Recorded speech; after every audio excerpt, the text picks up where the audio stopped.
राधा राधा राधा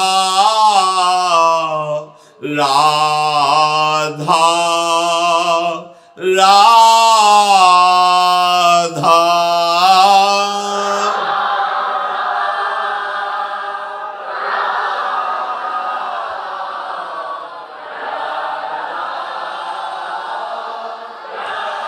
राधा राधा राधा राधा राधा राधा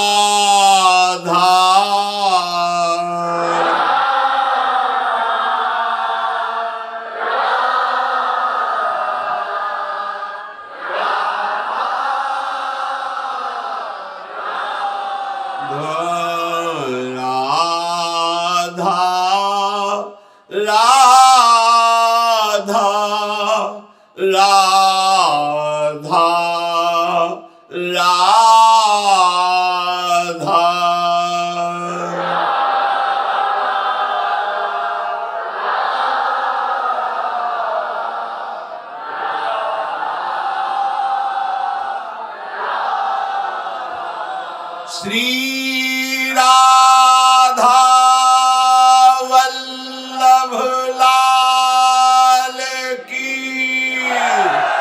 जय। परम प्रेमानंद समुद्र स्वरूप प्रियाजू का निज महल परम पावन श्री वृंदावन धाम की भूमि में रज में बैठ करके जो हमें प्रभु के नाम रूप लीला धाम उनके प्रेमी महाभागवत जनों का पावन चरित्र कथन श्रवण करने का सौभाग्य मिल रहा है। यदि इसके प्राप्त होने पर भी हमारी जन्म मरण परंपरा शांत नहीं हुई तो हम बहुत बड़ी चूक कर रहे हैं। भजनानंदी महापुरुषों ने भजन से भगवान का प्रेम प्राप्त किया और दुख विपत्तियों को हंसकर सहा। बड़े बड़े धर्मात्माओं में ये बात पाई गई कि उनके जीवन में ऐसी विपत्तियां आई कि ऐसा लगता है इतने धर्म से चलने पर ऐसी विपत्तियां इनको भोगनी पड़ती। अनंत जन्मों से हमारे कोई न कोई ऐसे पापाचरण इकट्ठा होते गए जिनका भोग हमें भोगना पड़ रहा है। इसलिए विपत्ति से घबराइए मत, संपत्ति सुख प्राप्त होने पर अभिमान मत कीजिए और प्रभु का नाम जप कीजिए। महापुरुषों के पावन चरित्र से हमें विपत्ति सहने का सामर्थ्य मिलता है। हमारे अंदर बुद्धि में वो सामर्थ्य आती है कि बड़ी से बड़ी विपत्ति को हम सहते हैं।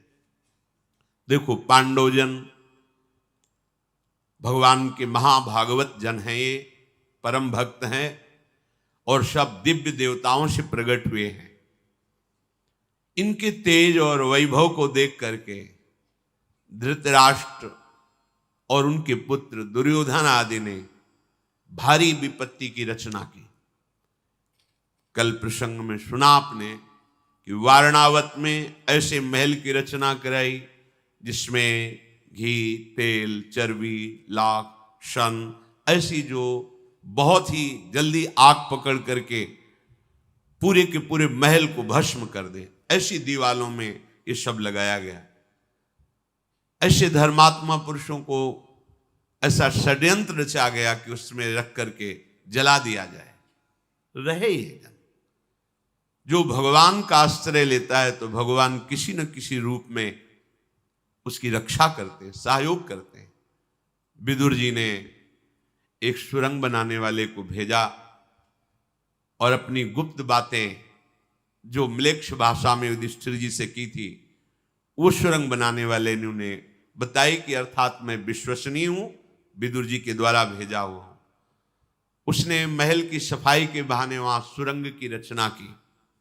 कल प्रसंग में आपने सुना भीमसेन ने कि पुरोचन आग लगाएगा उससे पहले हम आग लगा देते हैं। दुर्योधन का मंत्री पुरोचन और 5 पुत्रों के सहित भीलनी और पूरा महल आग से जलकर राख हुआ। पांचों पांडव कुंती जी के साथ सुरंग से निकले। भीमसेन अपने बल विक्रम से श्री कुंती जी, नकुल सहदेव जी, युधिष्ठिर और अर्जुन को अपने ही शरीर में लाद करके बड़ी तीव्र गति से गंगा किनारे पहुंचे। वहां विदुर जी ने पहले ही नाव की व्यवस्था कर दी थी। नाविक ने भी विश्वास के लिए उनको एकांतिक बातों का संकेत किया कि मैं विदुर जी का पक्का आदमी हूं, दुर्योधन के द्वारा भेजा गया नहीं हूं, आप विश्वास पूर्वक नाव में बैठिए। फिर गंगा पार किया। संध्या काल का समय था। ऐसे बीहड़ जंगल में जहां किसी व्यक्ति का ही प्रवेश नहीं होता था। सोचो, ऐसे महारथी, ऐसे धर्मवेत्ताओं को कितना कष्ट मिलता है। कष्ट से कभी घबराना नहीं चाहिए, धैर्यपूर्वक हर विपत्ति को सहना चाहिए। ये मनुष्य जन्म घबराने के लिए नहीं मिला है। विपत्ति को सहकर आगे बढ़ना, उस पद को प्राप्त करना जहां कोई विपत्ति नहीं, वो भगवान के चरणारविंद है। संध्या काल होते होते उस जंगल में प्रवेश किया जहां बहुत गर्म वायु चल रही थी। ज्येष्ठ आषाढ़ मास के संधि काल का समय था। ऐसी गर्म वायु और इतना भयावह समय, सुरंग से निकल करके आ रहे हैं। प्यास से व्याकुल हो गए पांडवजन। माता कुंती ने देखा कि यहां जल, फल, मूल बिल्कुल अभाव है, बड़ा शुष्क जंगल है। उन्होंने कहा कि मैं 5 पुत्रों की माता हूं और प्यास से व्याकुल हूं, क्या मुझे कोई पानी पिला सकता है? माता के वात्सल्य में वचन सुनकर के भीमसेन मन ही मन संतप्त हो उठे कि जो राजमाता हैं, जो महलों में दासियों के द्वारा सेवित होकर रहना चाहिए, उनको ऐसे जंगल में, ऐसे कष्ट में, और वो इतना प्यास से व्याकुल हैं। भीमसेन ने उस निर्जन वन में देखा एक विशाल पीपल का वृक्ष है। पीपल का वृक्ष भगवान वासुदेव का स्वरूप माना जाता है। उसके नीचे पत्ते साफ करके नकुल, सहदेव, अर्जुन जी, युधिष्ठिर जी, कुंती जी को अपने शरीर से उतारा, बैठा ला और कहा आप सावधान रहना, मैं पानी की खोज कर रहा हूं। सारस आदि पक्षियों का कलरव बहुत दूर सुनाई दिया तो समझ गए ये कहीं सरोवर है, तभी ये पक्षियों की आवाज आ रही। आवाज का अनुसंधान करते हुए सरोवर के समीप पहुंचे, स्वयं जल पिया और अपने ऊपर के वस्त्र से जल को गीला करके, कि एक एक अंजुलि ही आ जाएगा तो प्राण बच जाएंगे, पात्र ही नहीं है जल के लिए, तो उस वस्त्र को गीला करके जल लेकर के वहां पहुंचे। वहां देखा श्रमित होने के कारण सब बेशुद्ध हो रहे। कुंती जी भी सो गई, युधिष्ठिर जी, अर्जुन जी, नकुल जी, सहदेव जी विचार करने लगे कि हस्तिनापुर के महल में उत्तम शैया पर भी जिनको सहज में नींद नहीं आती थी, ये आज हमारा परिवार भूमि पर पड़ा हुआ ऐसा बेशुद्ध सो रहा है। ये उचित नहीं है। जिसके हम जैसे महारथी पुत्र है, उस मां को ऐसी अवस्था में, पर प्रारब्ध बड़ा बलवान है, विधान बड़ा बलवान है। भीमसेन ऐसा सोच, फिर सोचा कि प्यासे तो जरूर हैं पर नींद आ गई, इसलिए जगाना नहीं चाहिए, मुझे बैठकर इनकी रक्षा करनी चाहिए और इंतजार करना चाहिए। बैठे बैठे एकदम चिंतन गया कि दुरात्मा धृतराष्ट्र हमारे बड़े पिता कहलाते हैं और अपने पुत्रों के पक्ष में आकर हम लोगों को ऐसे संकट में डाल दिया, हम सबको जलाना चाहा, आज हम भारी कष्ट में फंस गए हैं। एक समय आएगा कि मैं इन सबको दंड तो जरूर दूंगा। भीम ऐसा निश्चय कर रहे हैं और स्वयं जागते हुए उनकी रक्षा कर रहे हैं। जहां पांडव विराजमान थे वहीं पास में एक साल वन था। वहां ऊंचे साल वृक्ष पर बड़ा ही भयावह बलवान राक्षस रहता था हिडिंब, उसको गंध आई मनुष्य की। बड़ा क्रूर था, मनुष्य का मांस उसे बहुत प्रिय था और पराक्रमी था। क्रूरता उसके स्वभाव में थी। बड़ी बड़ी दाढ़ें, विकराल मुख, भयंकर काला शरीर, बहुत विशाल पेट। उसने अपनी बहन हिडिंबा से कहा कि मुझे मनुष्य की गंध आ रही, बहुत भूख लग रही। विधाता ने मेरे लिए स्वयं भोजन भेजा है, नहीं तो ऐसे जंगल में कहां मनुष्य आते हैं। जाओ, इन सबको मारकर मेरे लिए लाओ। जब मैं मनुष्य की गर्दन को काट करके रक्त पीता हूं तब मुझे खुशी होती है। इनको पाकर के मैं तृप्त भी हो जाऊंगा। ऊंचे वृक्ष से देख रहा, क्योंकि बलवान दिखाई देते हैं। अपने भाई हिडिंब के कहने पर हिडिंबा प्रणाम करके अपने भाई को, जहां पांडव विराजमान थी पीपल वृक्ष के नीचे, वहां पहुंची। संकट पे संकट धर्मात्माओं को, सत्य मार्ग पर चलने वालों को, पर विजय श्री सत्य की ही होती है। वहां जाकर के देखा कि और तो सब सो रहे हैं, विशाल काय तेजवान भीमसेन जग रहे हैं। देखा मानो कोई पहाड़ हो, ऐसे आकृति वाले भीमसेन, वायुपुत्र, महाबली हनुमान जी के भ्राता भी हुए, वायुपुत्र के नाते अपार बल है। वो भीम के भुजाओं को, वक्षा स्थल को देख करके मोहित हो गई। विचार किया कि भाई तो क्रूरता भरी आज्ञा करी कि इनको मार के ले आओ।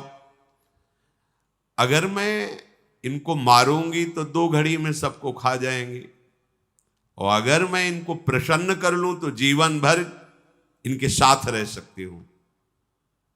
भगवान जिससे भक्त का मंगल होता है हर विधान वही कर देते। कई बार सत्संग में कहा है, तुम्हारे सामने तलवार आएगी, डरना मत, वो हार बन करके गले में पड़ जाएगी, वो तुम्हारे गले में खरोच भी नहीं पैदा कर पाएगी। प्रभु का यदि विधान है कि आ जाओ हमारे पास, तो किसी भी बहाने से शरीर छूटे जाना है। अगर प्रभु का विधान नहीं तो डरना मत। बड़े से बड़ा क्रूर आदमी भी आपके समीप आकर के वो प्रतिकूल चेष्टा करे तो भी वो अनुकूल होकर आपके पास आ जाएगी। हिडिंबा ने विचार किया कि भीमसेन के चरणों की सेवा मुझे करनी चाहिए, अर्थात मैं इनको पति रूप से प्राप्त कर लूं तो हमारा जीवन धन्य हो जाएगा। वो मायावी थी, आसुरी माया का उसे ज्ञान था। तत्काल उसने दिव्य सुंदर रूप धारण किया और महाबाहु भीमसेन के समीप जाकर के कहा, पुरुष रत्न आप कौन हैं, कहां से आए हैं, और ये देवताओं के समान सुंदर पुरुष जो सोए हुए हैं ये कौन है, और ये जो वयोवृद्धा ये कौन आपकी लगती है। आप निशंक होकर उत्तर दीजिए। मैं हिडिंबा नाम की राक्षसी हूं, मेरा भाई बड़े ही दुष्ट स्वभाव का है और तुम्हारा वो मांस खाने के लिए लालायित है, मुझे मारने के लिए भेजा है। आपका तेज बल और भुजाएं देखकर मैं आपको अपने पति के रूप में वरण कर लिया है। महाबाहो, तुम चिंता मत करो, जितना मेरे भाई में बल है उससे अधिक मेरे में बल है। मैं भाई से अधिक माया का ज्ञान रखती हूं, आसुरी माया का, इसलिए हम उसको परास्त करके तुम्हारी रक्षा कर लेंगी यदि आप हमें स्वीकार करें तो। मैं आपका भला चाहती हूं, अगर आपने ठुकरा दिया तो आपके भी प्राण जाएंगे और मेरे भी प्राण जाएंगे, क्योंकि मैंने निश्चय किया है कि जीऊंगी तो आपको पति के रूप में वरण करके, अन्यथा प्राण त्याग दूंगी। भीमसेन बोले कि राक्षसी, तुझे ऐसी बात नहीं कहनी चाहिए। मेरे ज्येष्ठ भ्राता युधिष्ठिर जी मेरे गुरु के समान हैं। जब तक वो पत्नी को स्वीकार नहीं करते तब तक मैं कैसे स्वीकार कर सकता हूं। मैं परिवेत्ता नहीं बनना चाहता। परिवेत्ता कहते हैं बड़े भाई के अविवाहित होने पर छोटा भाई विवाह कर ले, ये निंदनीय माना जाता है, उसे परिवेत्ता कहते हैं। इसलिए मैं ऐसा कर्म नहीं कर सकता जो धर्म के विरुद्ध है। राक्षसी ने कहा यहां धर्म की बात नहीं, तुम्हारे प्राणों की रक्षा की बात मैं कर रही हूं। आप इनको जगा दीजिए, मैं आपको और आपके परिवार को अपनी पीठ पे लाद के वायु वेग से जहां आप कहोगे वहां पहुंचा दूंगी, इस राक्षस से बचा लूंगी। भीमसेन ने कहा तुम राक्षस की चिंता मत करो, मुझे तुम्हारी सहायता की जरूरत नहीं है। मेरी भुजाओं में आकर ऐसा कोई दैत्य राक्षस है ही नहीं कि जो जीवित बच जाए। तुम इसकी चिंता मत करो, जाओ या रहो, हमें तुम्हारी किसी सहायता की जरूरत नहीं। अगर तुम्हें लगता है कि तुम अपने भाई का सहयोग कर सकती हो तो स्त्री समझकर तुम्हें छोड़ रहा हूं, नहीं अब तक तुम्हें यमपुरी पहुंचा दिया होता।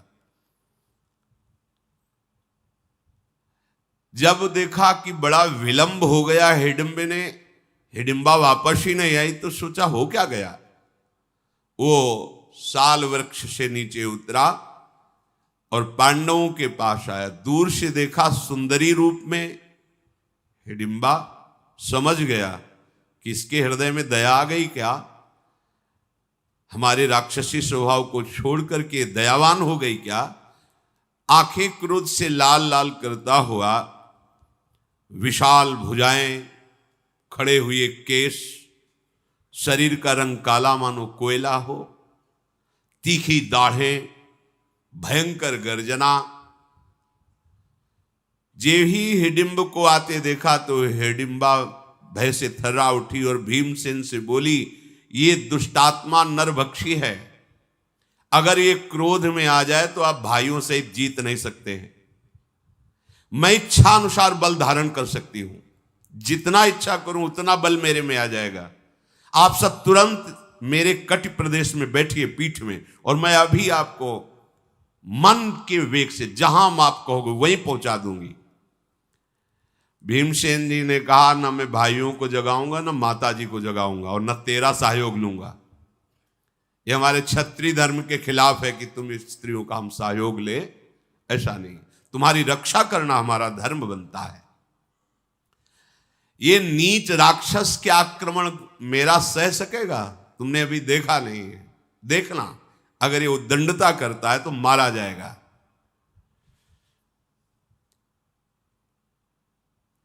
हिडिंबा ने कहा कि मुझे तो आप देवताओं के समान बड़े कोमल दिखाई दे रहे हैं, तुम मनुष्य हो, जानते नहीं राक्षसों के प्रभाव को, मैं जानती हूं। नरभक्षी राक्षस हिडिंब क्रोध में भरकर दोनों की बातें सुन रहा था।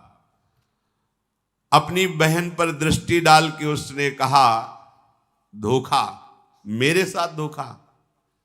ये मनोहर रूप धारण करके तुम उस मनुष्य को चाहने लगी हो। पहले तुझे मारूंगा, फिर इनको मारूंगा। बड़ा उसका क्रोध बढ़ा।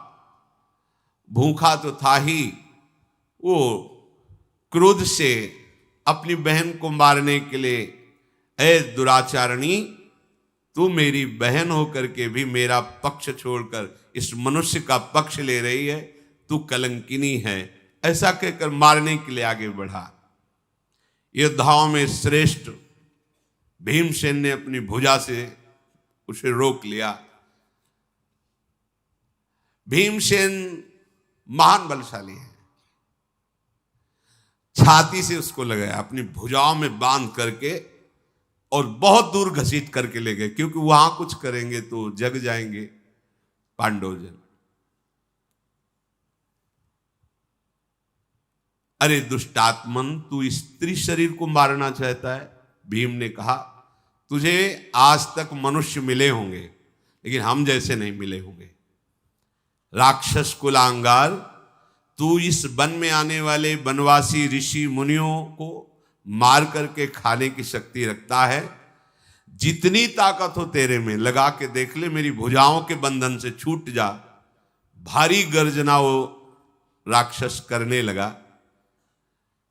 ऐसी गर्जना में पांडव जग गए, माता कुंती जग गई, और वो देव स्वरूप धारण किए हुए हिडिंबा भी वहां खड़ी थी। लाख उपाय किया, लेकिन वो भुजाओं से नहीं छूट पाया। भीमसेन ने पकड़कर उसे ऐसे पटका कि 32 हाथ दूर घसीटता हुआ चला गया। फिर भीमसेन गर्जना करके उसकी पीठ पर प्रहार किया घूंसे से। महाबली भीमसेन का प्रहार उसके लिए असहनीय हो गया। फिर भी वो हिम्मत करके गुथा जैसे दो बलवान गजराज भिड़ गए हो, ऐसे भीमसेन और वो असुर। पांडवजन जाग गए। माता कुंती ने पूछा हिडिंबा से, तू कौन है? सुंदर रूप वाली यहां मेरे पास कैसे खड़ी है? और ये क्या हो रहा है? किससे युद्ध हो रहा है? कुंती जी के इस प्रकार पूछने पर हिडिंबा बोली, मैं कोई देवी नहीं हूं, मैं एक राक्षसी हूं।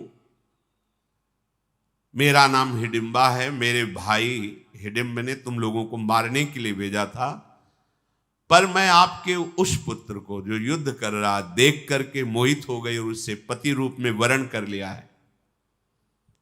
आपका ये महाबली पुत्र जिससे लड़ रहा है वो मेरा भाई हिडिंब है, पर मुझे ऐसा लग नहीं रहा कि वो जीत पाएगा। कुंती जी ने कहा, तुम्हें पता नहीं है कि भीम कितने बलशाली हैं। देखो, अभी देखो, परिणाम अभी देख लेना।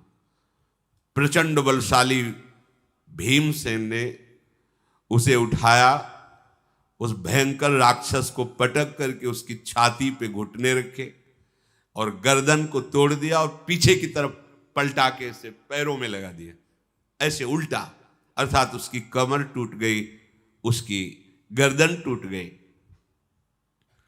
अर्जुन जी धनुष पर बाण चढ़ाए हुए बिल्कुल खड़े थे कि यदि कहीं ऐसा होता है तो मेरे द्वारा ये मारा जाएगा, पर ये देख करके कि भीमसेन के द्वारा ही मारा गया, पांडवजन हर्षित हुए और भीमसेन की प्रशंसा की।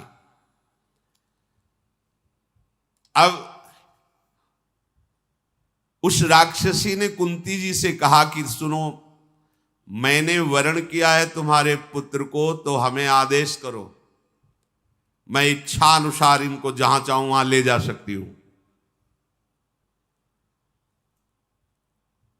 मैं मोहिनी माया को अच्छी तरह से जानती हूं। जिस मार्ग पे जैसे चलना होता है मेरी वैसी ही गति होती है। बहुत दूर की बात, भूत की बात, भविष्य की बात, वर्तमान की बात, तीनों कालों का मुझे ज्ञान है। मैं हाथ जोड़ के कहती हूं कि मैंने आपके पुत्र को पति रूप में वरण किया है। कुंती माता ने युधिष्ठिर जी से कहा, तुम धर्म के विषय को जानते हो, तुम्हारा क्या निर्णय है? ये कह रही कि भीमसेन को पति रूप में मैंने वरण किया है, क्या तुम्हारा आदेश है? हिडिंबा ने कहा, पहले मेरी और बात सुन लीजिए। आजीवन मैं तुम्हारी दासी रहूंगी। जहां स्मरण जप करोगे मैं उपस्थित हो जाऊंगी। कोई ऐसा स्थान नहीं जहां मैं जा न सकूं, आपको ले न जा सकूं। यातधानी माया, निशाचरी माया, सब मायाओं का मुझे ज्ञान है। मैं कोई साधारण राक्षसी नहीं हूं। मेरा नाम सालकंठकटी है। मैं दिव्य हूं, यहां इस रूप में रहती थी। मेरी कांति देवताओं से भी बढ़कर है, मेरी सामर्थ्य देवताओं से भी बढ़कर के है। और मेरे संयोग से जो पुत्र होगा वो त्रिभुवन में महाबली होगा, तुम्हारे बहुत काम आएगा। इसलिए मैं प्रार्थना करती हूं कि कहीं तुम मेरी बात को अस्वीकार मत कर देना। भूत भविष्य वर्तमान सब घटनाओं को मैं प्रत्यक्ष की तरह देखती हूं। अगर मेरी बात स्वीकार करते हो तो मैं आगे का मार्ग बताती हूं। आगे एक सरोवर है, उसका जल ऐसा है पी लेने पर तुम्हें भूख, थकान ये परेशान नहीं करेगी। जो ही आप उस सरोवर में जल पीकर आगे बढ़ेंगे, भगवान व्यास देव जी का मिलन होगा। ये मैं सब देख रही हूं। देखो, ये सिद्धियां तो राक्षसों में भी होती हैं। हमारे मन में क्या चल रहा है, आगे क्या? सबसे बड़ी सिद्धि है भगवान का प्रेम प्राप्त कर लेना। ये दुर्लभ बात होती है। संसार के अस्तित्व को मिटाकर एकमात्र सच्चिदानंद भगवान का साक्षात्कार कर लेना, ये दुर्लभ बात होती है। अपने लोग छोटी छोटी बातों में क्या ऐसी बातें तो राक्षसियां देख रही हैं। मैं यहां से देख रही हूं, आगे सरोवर है, वाह उसका जल ऐसा है, भगवान व्यास देव जी तुम्हें मिलेंगे। सब बातें भूत भविष्य वर्तमान की, अंतर्ध्यान हो जाना, दूर देश तक पहुंचा देना, ये सब जो योग की सिद्धियां तो प्राप्त है उस मायावी राक्षसी को। ये कोई चमत्कार नहीं, चमत्कार है राधा राधा राधा। आंखों से अश्रु बह रहे, रोमांच हो रहा है, और श्यामा श्याम की याद में तुम विकल हो रहे हो। ये सबसे बड़ा चमत्कार। अनंत जन्मों के मलिन अंतःकरण ने अगर एक बार भी राधा बोलने की इच्छा कर ली, ये चमत्कार हो गया। ये चमत्कार अविनाशी है। ये छोटी मोटी बातें, अपने लोग बहुत छोटी स्थिति के हैं, जरा सी बात के लिए सोचते कोई हमारा दुख हटा देगा। जब हमारे मन की बात जान गई तो हटा। 24 घंटे तुम अपने मन की बात जानते हो, तुम नहीं जानते अपने मन की बात। क्या खास बात हो गई? पांच भौतिक पर्दा लगा हुआ शरीरों में, एक ही मन सृष्टि में है, वो अंश रूप से सब जगह विभाजित होकर चल रहा है। उसमें तदात्म हो जाओ, पूरी सृष्टि के मन की बात जान लोगे, क्या हो जाएगा? इससे हो क्या जाएगा? मन की बात जान लेने से कुछ हो जाएगा क्या? क्या होना है? मन को सावई मना कृष्ण पदार विंदयो। अब बात बनी, आपके मन को बलात् अपने भजन के प्रभाव से घसीटकर प्रियालाल में लगा दे। ये चमत्कार है। अनंत जन्मों की बिगड़ी बनती है प्रभु के चरणों में चित्त जोड़ने से। नहीं ये छोटी मोटी मायाओं की सिद्धियां, राक्षसों के अंतर देखो। कमल नयन भगवान व्यास देव जी आपका परम मंगल करेंगे अपने उपदेश से। मैंने सब देखा है, वारणावत में तुम्हें महल के अंदर जलाने की चेष्टा सब देख रही हूं। ये क्यों बताया? कि विश्वास हो जाए कि मैं इतनी सामर्थ्यशाली हूं। हिडिंबा का ये वचन सुनकर कुंती देवी प्रभावित हो गई कि ऐसे संकट में भगवान ने ही इसे भेजा है। युधिष्ठिर जी से कहा, धर्मात्माओं में श्रेष्ठ बेटा, मैं जो कहती हूं बहुत ध्यान दीजिए। इसने जो बोला उसमें धर्म मुझे दिखाई दे रहा है। यदि इसकी हार्दिक भावना भीमसेन को पति रूप में प्राप्त करने की तो कोई दूषित नहीं है।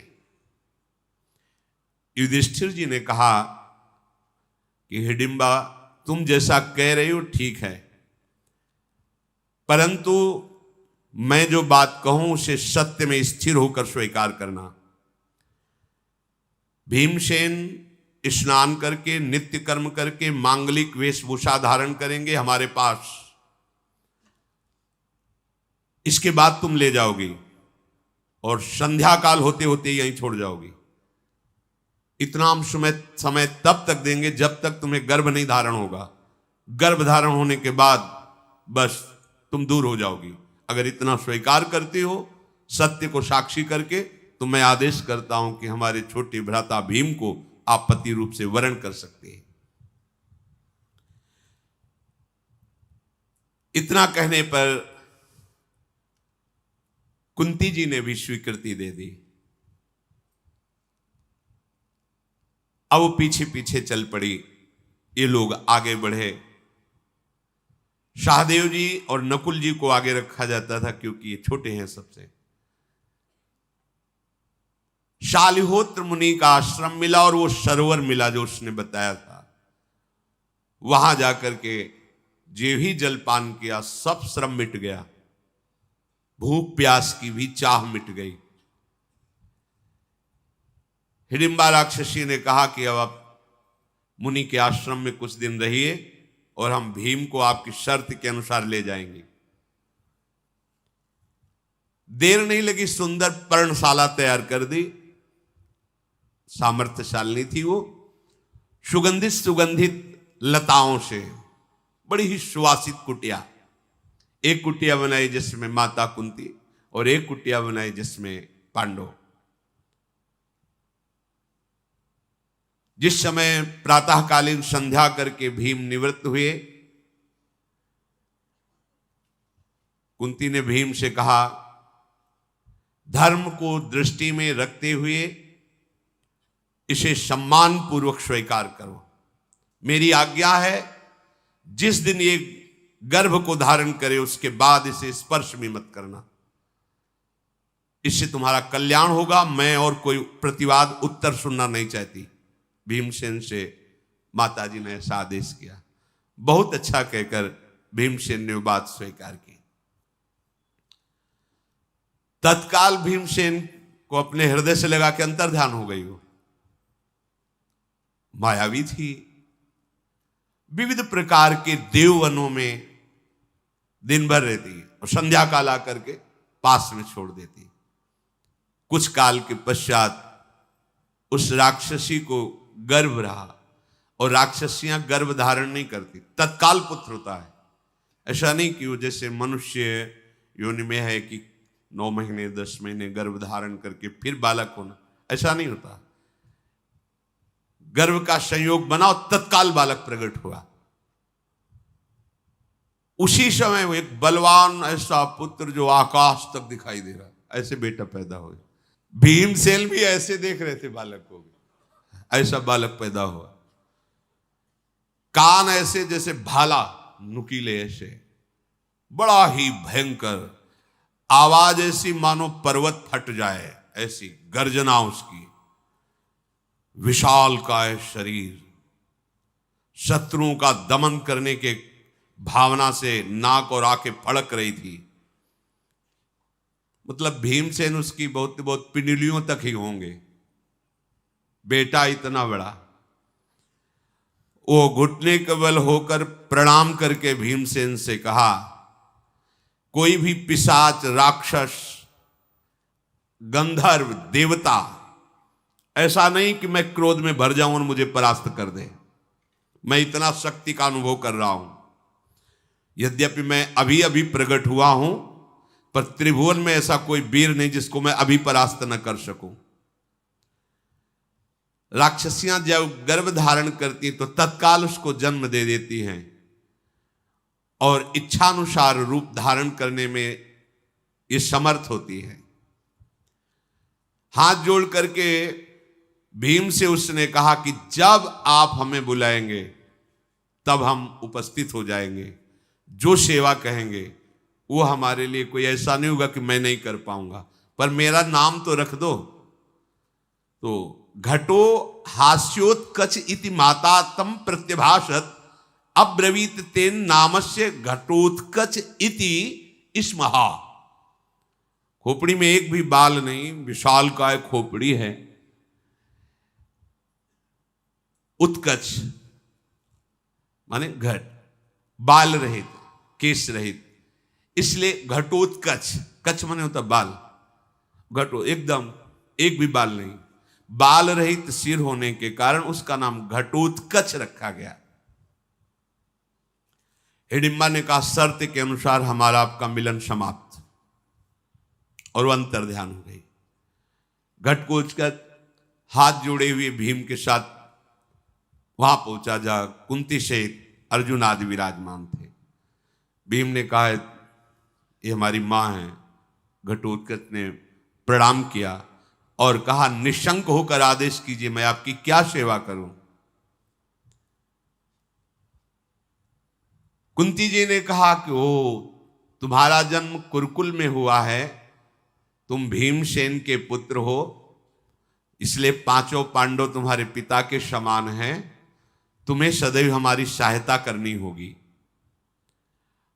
घटोत्कच ने कुंती जी को प्रणाम करके कहा, दादी जी, रावण और मेघनाथ की जो महिमा बल में है उससे मैं पाई भर भी कम नहीं हूं। अगर मैं अपने स्वरूप में आ जाऊं तो प्रलय कर सकता हूं, तो सहयोग की क्या बात, जब जहां आज्ञा। ऐसा था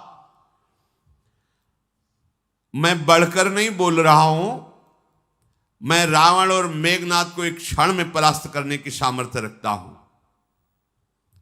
जब मेरी आवश्यकता हो, मेरे पितृवर्ग को सेवा की जब आवश्यकता हो, तब मुझे सेवा का अवसर देना, फिर मेरे बल को देख लेना।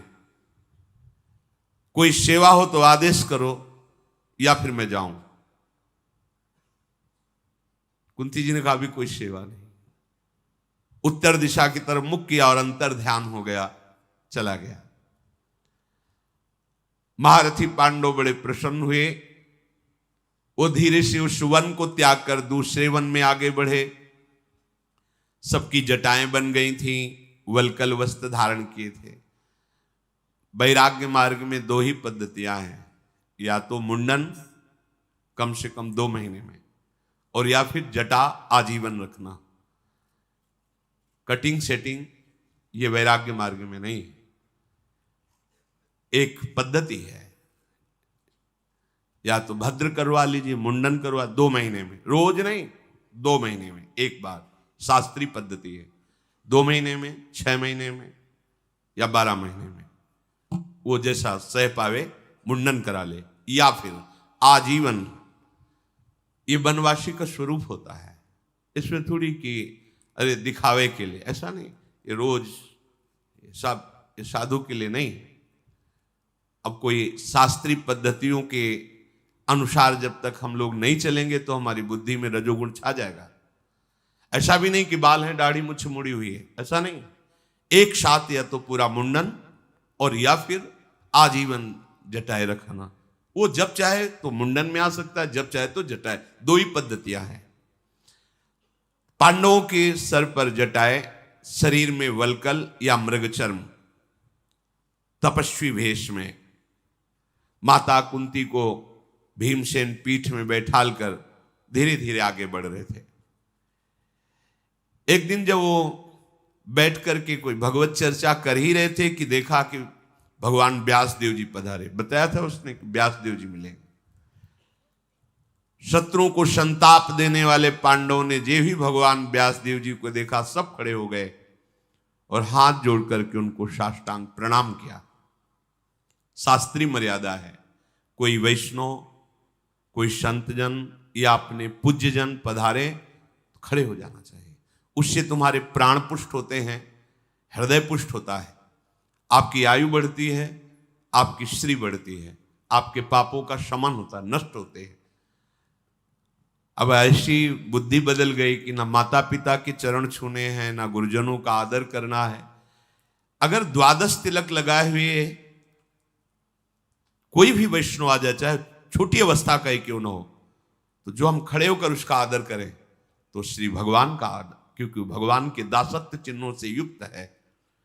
पर शास्त्रों का स्वाध्याय नहीं है, सत्संग नहीं, तो ये सब कोई नहीं जानता है।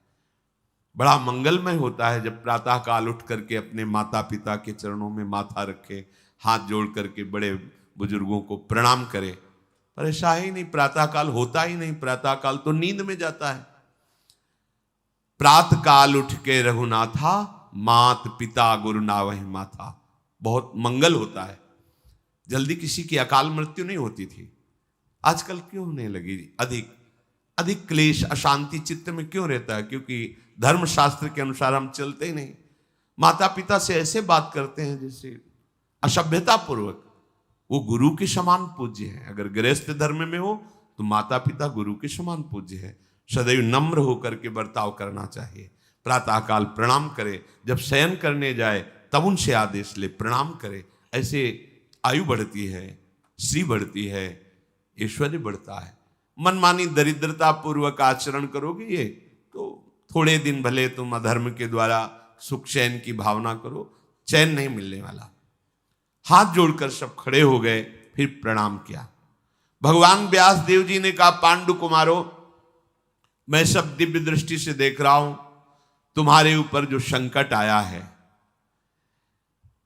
वैसे तो हमारे पुत्र ही हैं धृतराष्ट्र और दुर्योधन आदि, पर संत महात्मा उसी का पक्ष लेते हैं जो धर्म से चलता है।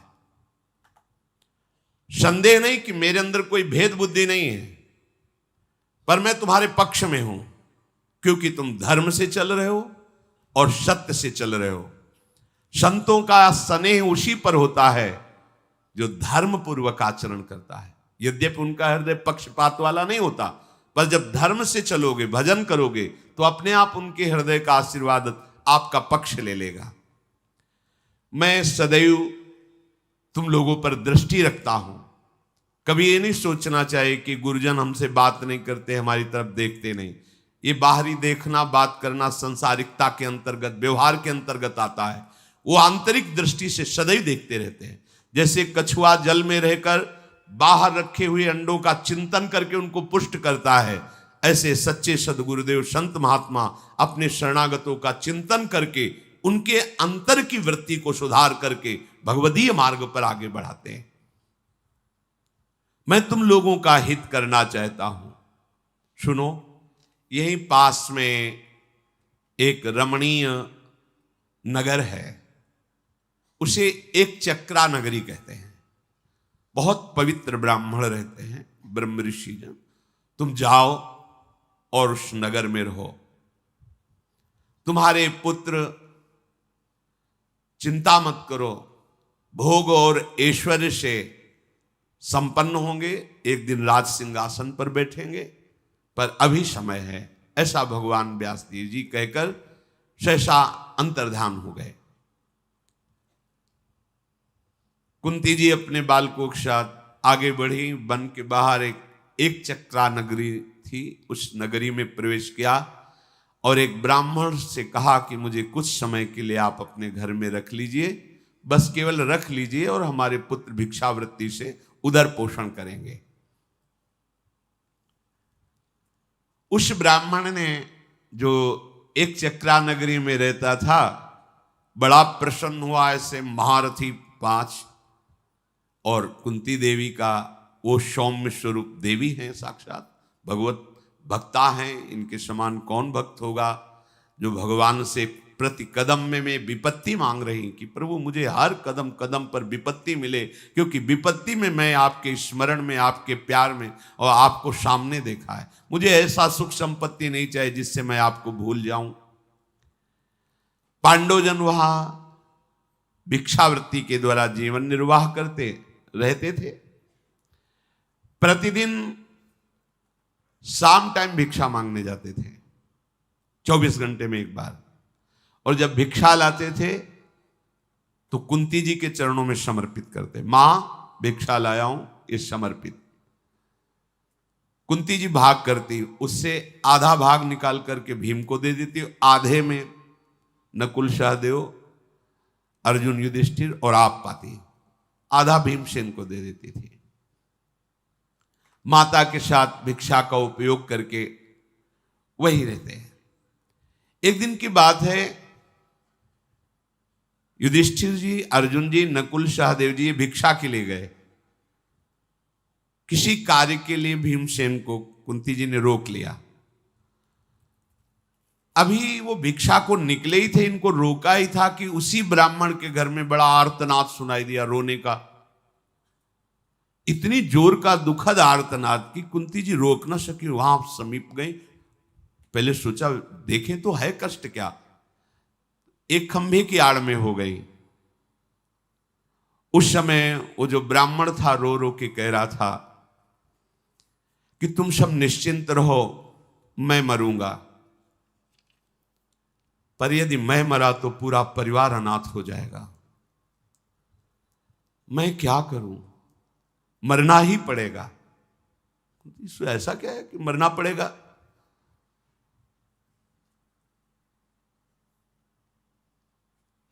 पत्नी ने कहा कि अगर आप मरोगे ना तो पूरे परिवार का पोषण नहीं हो पाएगा, मैं मरूंगी ना तो तुम परिवार का तो पोषण कर लोगे।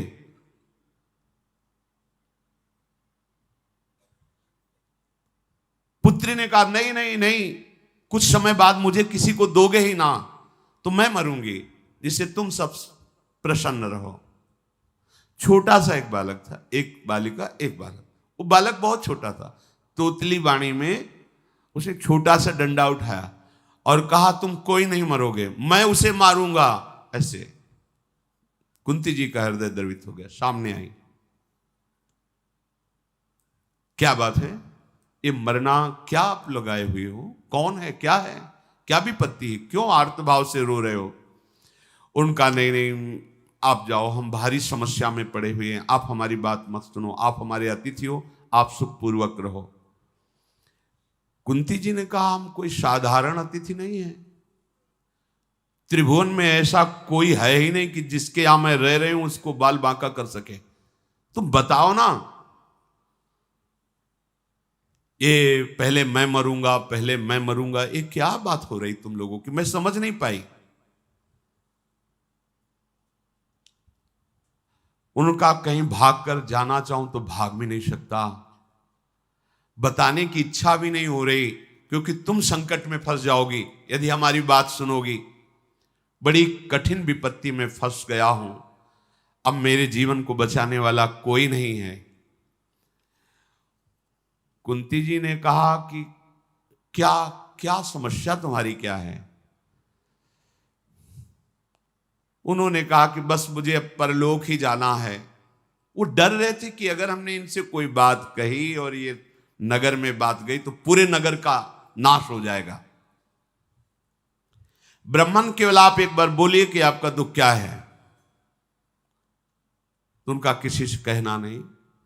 यहां से 2 कोस दूरी पर यमुना नदी के किनारे पर्वत में एक भयंकर गुफा है, और उसमें बक नाम का भयंकर राक्षस रहता है, और वो इतना बलवान है कि वो नगर के नगर को खा जाता है।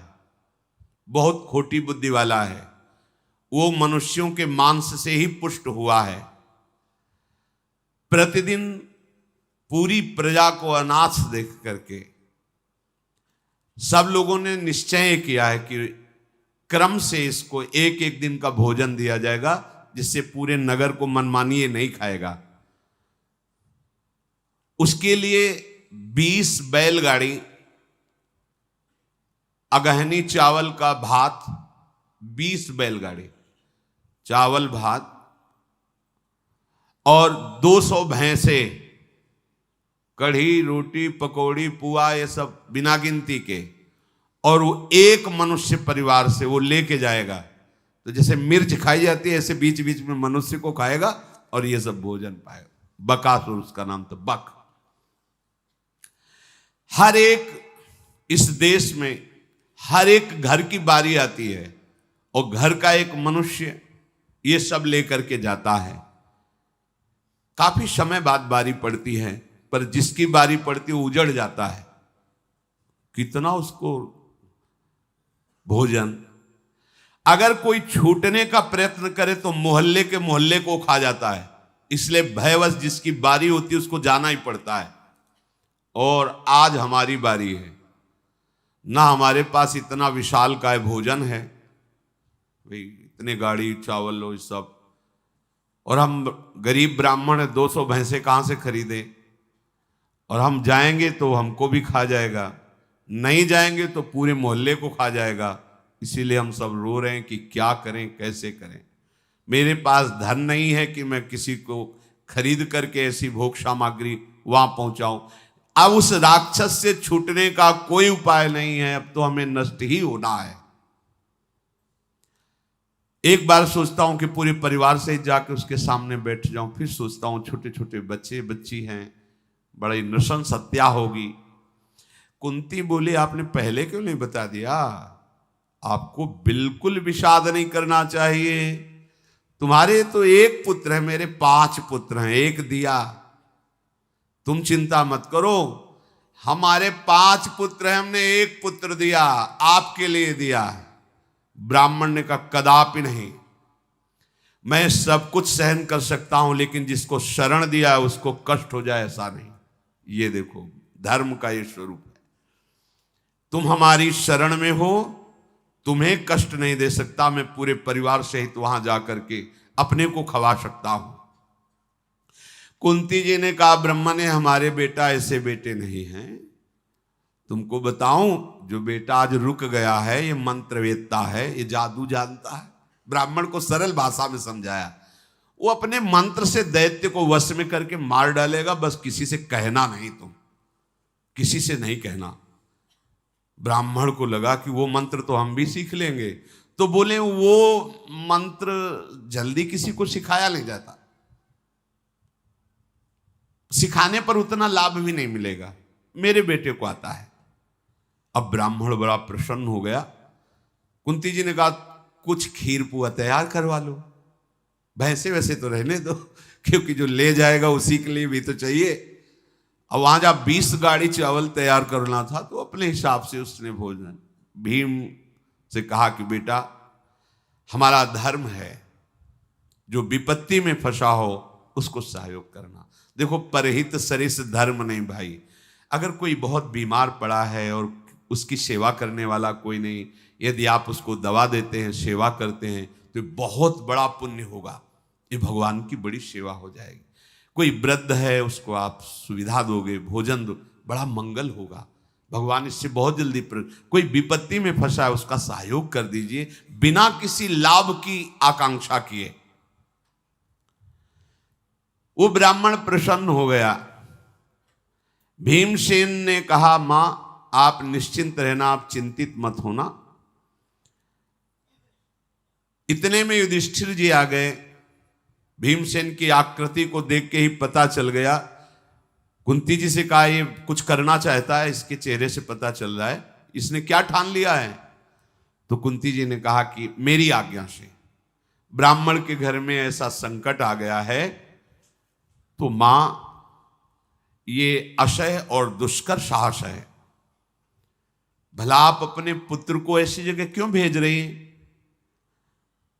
तो उनका बेटा जिसका कहीं थोड़ा भी अगर सुख लिया जाए तो बदले में उसको बहुत सुख देने का विधान करना चाहिए। ऐसे धर्मात्मा पर अगर एक बार किसी ने तुम्हें संकट में पानी भी पिला दिया है तो कृतज्ञ रहना चाहिए। पर आजकल न सत्संग है न शास्त्रों का स्वाध्याय, तो जो तुम्हारा हित करे उसी के गले में छुरी चला दे, ऐसा स्वभाव बन रहा है लोगों का, पर ऐसा नहीं होना चाहिए।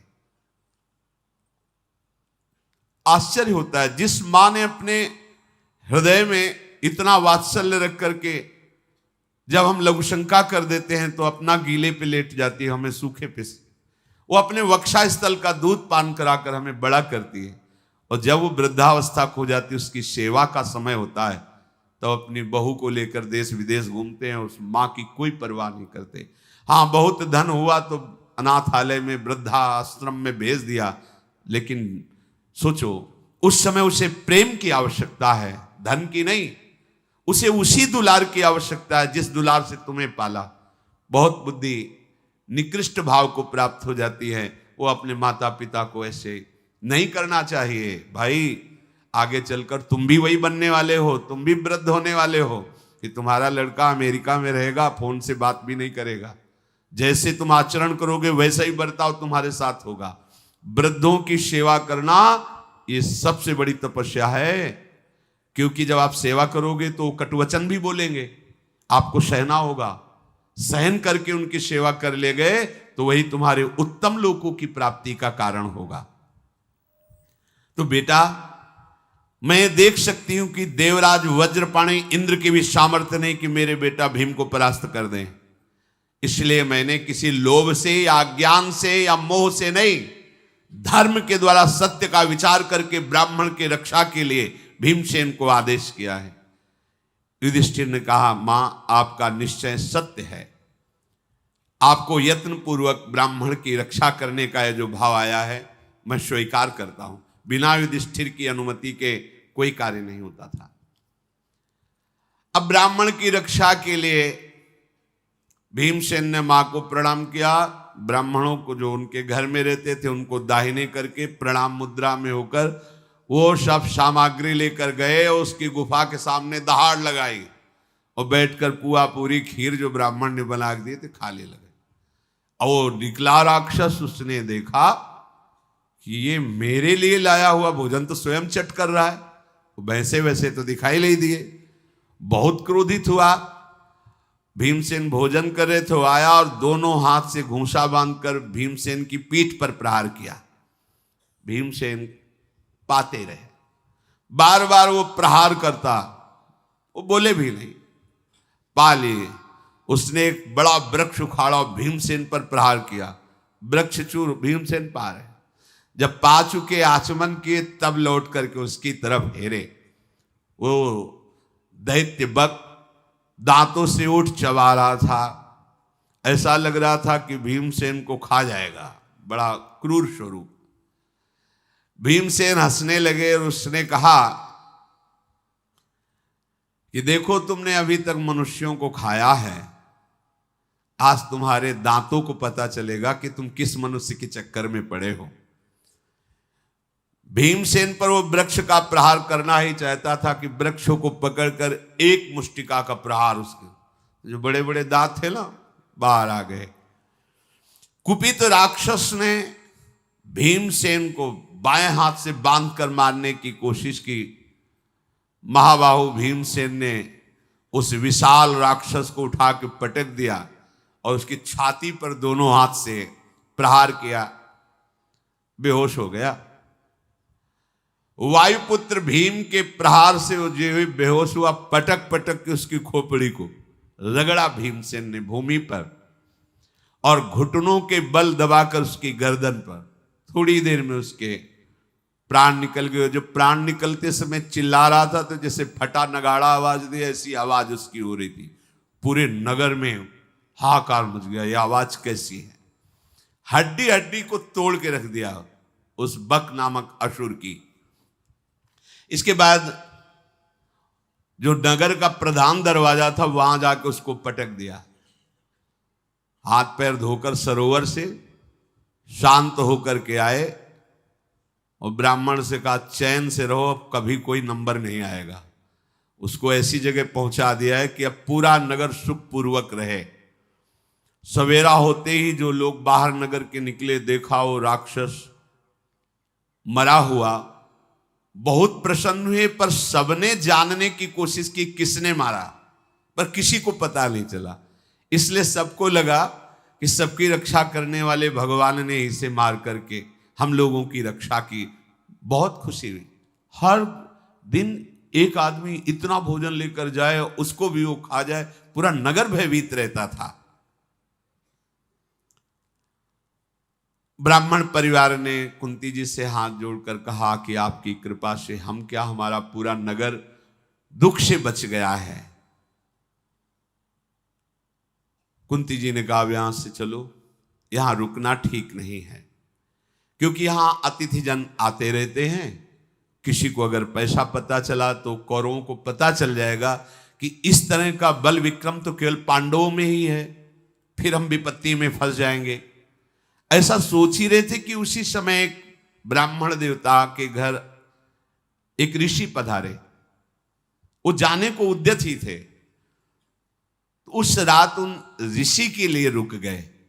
तो ऋषियों ने पांडव को उपदेश किया कि एक बहुत बड़ा स्वयंवर हो रहा है महाराज द्रुपद के यहां, और आप जैसे महारथियों को देखकर मुझे लगता है कि वहां जाना चाहिए आपको। उस कुमारी का नाम द्रौपदी अर्थात कृष्णा है, और वो यज्ञ कुंड से प्रकट हुई है, किसी स्त्री से नहीं। और उनके एक भाई हैं धृष्टद्युम्न, वो बहुत ही बलवान है। वो कवच, कुंडल, अस्त्र के सहित अग्निकुंड से प्रकट हुए थे। पांडवों ने कहा, ये तो बड़े आश्चर्य की बात है, अग्निकुंड से कैसे बालक और बालिका का प्रादुर्भाव हुआ। वो ऋषि नहीं जानते कि पांडव हैं। तो उनका तुमने सुना होगा, जिस समय द्रोणाचार्य जी ने पांडवों और कौरवों को धनुर्विद्या में पारंगत कर दिया, तो गुरुदक्षिणा में मांगा था कि द्रौपद को बंदी बनाकर उनके चरणों में लाया जाए। तो और तो कोई नहीं कर पाया, पर अर्जुन ने ऐसा ही किया। जब द्रौपद को बंदी बना के उनके चरणों में डाला द्रोणाचार्य के, तो उन्होंने बहुत ही कटु वचन कहे कि तुम कहते थे कि राजा का मित्र भिखारी नहीं हो सकता, तो देख मैं वही भिखारी हूं।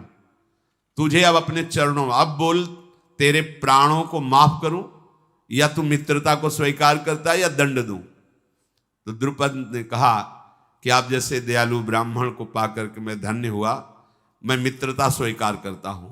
तो आधा राज्य तू करो, आधा राज्य मेरा। उस दिन से द्रुपद इस बात से जल रहे थे कि इस ब्राह्मण को मैं अस्त्र शस्त्रों से तो परास्त नहीं कर सकता, इसके लिए मुझे कोई ब्रह्म ऋषि का हाथ चाहिए, तपस्वी भजनानंदी का, जिससे मैं इस तपस्वी द्रोणाचार्य जी का विनाश कर सकूं। अंदर द्वेष भाव। बदला लेने के लिए वो गंगा किनारे, यमुना किनारे, नर्मदा किनारे बहुत भ्रमण किए कि कोई ऐसा तपस्वी मिले जो हमारी बात मान जाए।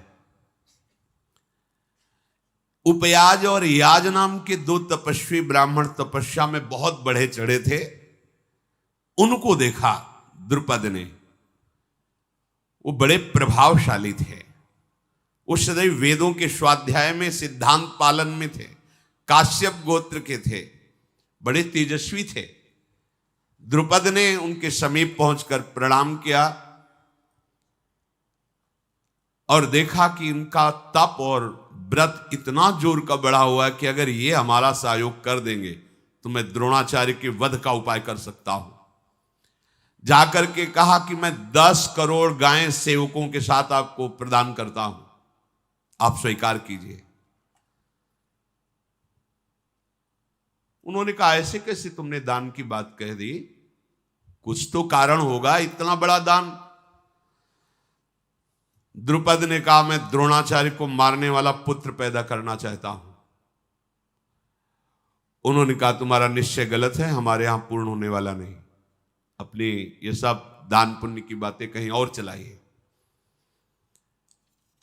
द्रुपद ने देख लिया था कि काम इन्हीं से बनेगा, क्योंकि सामर्थ्य इनमें है। जो दाना करे अपने को छुपाए, उसमें सामर्थ्य होती है। 1 वर्ष तक दैन्य होकर उनकी सेवकाई में रहे, रोज प्रार्थना करते हैं। बड़े भाई ने कहा हमारी तरफ से ना है, पर मुझे पता है मेरा भाई छोटा थोड़ा लोभी प्रवृत्ति, उसे राजी कर लो तो ठीक हो जाएगा, तुमको उसी के पास जाना चाहिए। वो कार्य का विचार करके छोटे भाई याज मुनि के पास गए और 80,000 गौ में भेंट की, प्रणाम किया। वो इतने में खुश हो गए। क्या चाहते हो?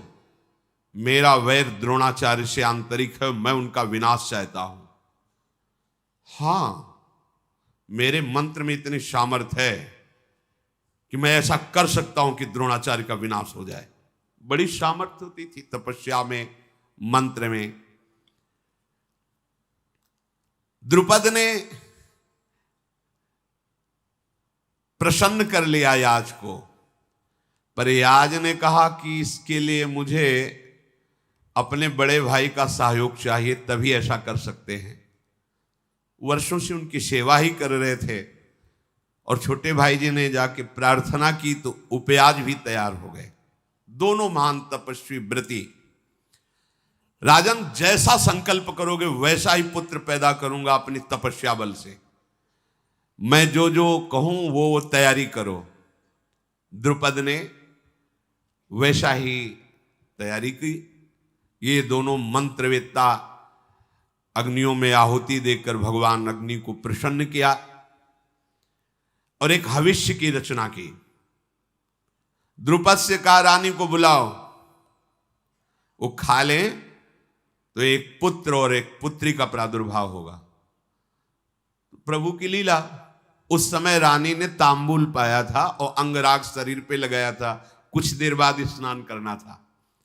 रानी ने सूचना दी कि अभी तो हमने तांबूल पाया, अंगराग लगाया, कुछ क्षण ऋषियों से कहो रुकें, फिर मैं स्नान करके पवित्र होके आऊंगी, तब वो हविष्यान्न पाऊंगी। और ये महान तपस्वी थे। उन्होंने कहा तुम क्या समझती हो, तुम्हारे गर्भ के बिना हम बच्चे ही नहीं पैदा कर सकते। तुरंत मंत्र पढ़ करके आहुति अग्नि में उसी हविष्यान्न की कर दी।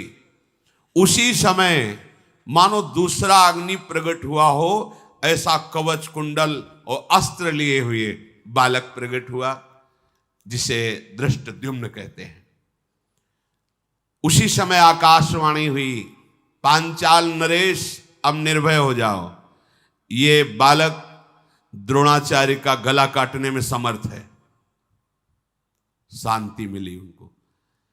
उसी समय एक कन्या प्रकट हुई जिन्हें पांचाली द्रौपदी कहते हैं, उसी यज्ञ कुंड से।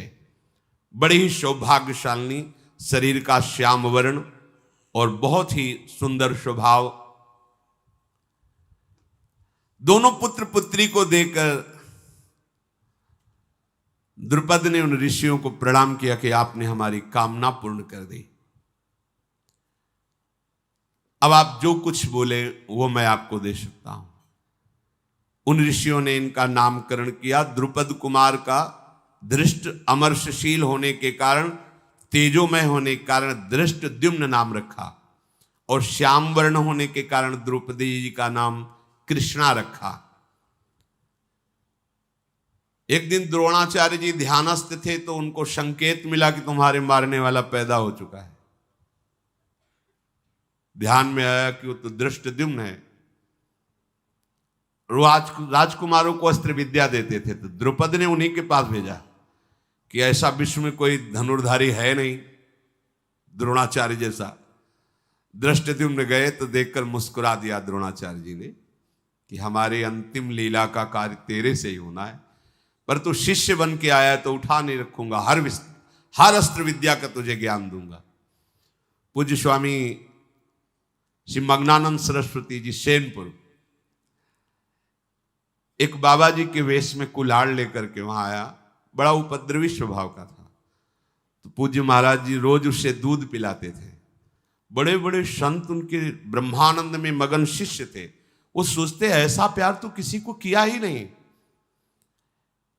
एक दिन 2 बजे बाबा सरकार, 2 बजे संतों का नियम है उठ जाना, जो पूर्व के हमारी साधुता की प्रणाली है। 2 बजे रात्रि से ही साधना प्रारंभ होती, जैसे अपने लोगों, ये पूर्व की है, बचपन से देखा संतों को 2 बजे रात्रि के उठ जाना। जो ही उठ करके लघु शंका के लिए गए, उसी ने कुल्हाड़ से उनको काटा। 8 संतों को काटा। जो काटने आया उससे ऐसा व्यवहार कर, जानते थे वो सर्वज्ञ थे, उसी को दूध पिला। द्रोणाचार्य जी जान रहे हैं कि यही हमारा गला काटेगा, पर सब विद्या दी। ये महात्मा का स्वभाव होता है। पूज्य सिउड़िया बाबा को जिसने, तो वही आश्रम में रहता था, बड़ा उपद्रव करता था। जब शिकायत जाती तो बाबा इसको आश्रम से निकाल दो, तो बाबा कमंडल उठाते, बोले हम ही निकल जाते, तब फिर रोक लिया। वही बाबा को ऐसे सभा के बीच। भगवान की बड़ी ये विचित्र लीला है। मृत्यु लोक बड़ा भयावह है, पर इन धर्मात्मा महापुरुषों के चरित्र को पढ़ करके लगता है कि देखो जानते हैं कि यही मारेगा और उसी को अस्त्र विद्या में पारंगत कर रहे हैं। द्रोणाचार्य जी ने विचार किया कि शिष्य बन करके आया है तो हम गुरु पद पर हैं, हमारा कर्तव्य सारी शिक्षा प्रदान करना। उस ब्राह्मण ने जब ये बताया कि ऋषि ने कि द्रुपद महाराज उसी द्रौपदी का स्वयंवर कर रहे हैं, पर उनके मन में एक बड़ा भय है। द्रुपद को जब अर्जुन ने जीता था तो द्रुपद ने संकल्प किया था कि अगर मेरे कन्या होती तो तुम्हारे जैसे वीर का मैं जरूर वरण करता। प्रसन्न थे, यद्यपि परास्त करके द्रोणाचार्य के चरणों में डाला, पर ऐसी वीरता देखकर वो मुग्ध हो गए थे कि अगर मेरे कन्या होती। जब कन्या हुई तब उनको पता चला कि वो तो वारणावत में अग्नि महल में जलकर भस्म हो गए। तो वो बार बार विचार करते थे कि ऐसा कैसे हो सकता है, इतना प्रतापी तेजस्वी कैसे अग्नि में जल सकता है। तो कुछ ऋषियों ने संकेत दिया था कि आपका संशय करना ठीक है, मुझे लगता है पांडव भस्म नहीं हुए। तो उन्हीं की प्राप्ति के लिए कि ऐसा विश्व में कोई निशानेबाज नहीं है जो घूमती हुई चक्राकार तीव्र मछली की आंख को बेच सके, इसलिए स्वयंवर में रखा था कि अगर कहीं विश्व में अर्जुन होंगे और स्वयंवर की बात सुनेंगे तो जरूर आएंगे। ब्राह्मण ने बताया कि महाराज द्रुपद के यहाँ स्वयंवर हो रहा है, आप सबको वहां पधारना चाहिए। शेष चर्चा आगे। श्री राधा वल्लभ लाल की जय।